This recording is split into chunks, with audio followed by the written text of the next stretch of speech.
বিশ্বাস করেন ভাই, এই চরমোনাই নিয়ে কথা বলার কারণে অনেক আত্মীয় স্বজন, অনেক ভাই বেরাদার আমাকে ভুল বুঝতেছে এবং অনেকে আমার সাথে সম্পর্ক খারাপ করে দিছে। তবে আমি এটা নিয়ে এক চুল পরিমাণও বিচলিত নয়, কষ্ট পাইনি। কারণ আমি মনে করি আমি ইসলামের পক্ষে আছি। ইনশাআল্লাহ চরমোনাইয়ালারা যতদিন ইসলামের পক্ষে থাকবে, হকের পক্ষে থাকবে, ততদিন আমি তাদের নিয়ে কথা বলবো ইনশাআল্লাহ।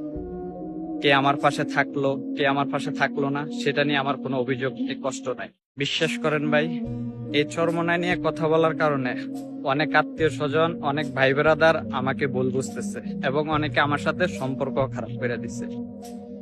তবে আমি এটা নিয়ে এক চুল পরিমাণও বিচলিত নয়, কষ্ট পাইনি। কারণ আমি মনে করি আমি ইসলামের পক্ষে আছি। ইনশাআল্লাহ চরমোনাইয়ালারা যতদিন ইসলামের পক্ষে থাকবে, হকের পক্ষে থাকবে, ততদিন আমি তাদের নিয়ে কথা বলবো ইনশাআল্লাহ। কে আমার পাশে থাকলো, কে আমার পাশে থাকলো না, সেটা নিয়ে আমার কোনো অভিযোগ নেই, কষ্ট নাই।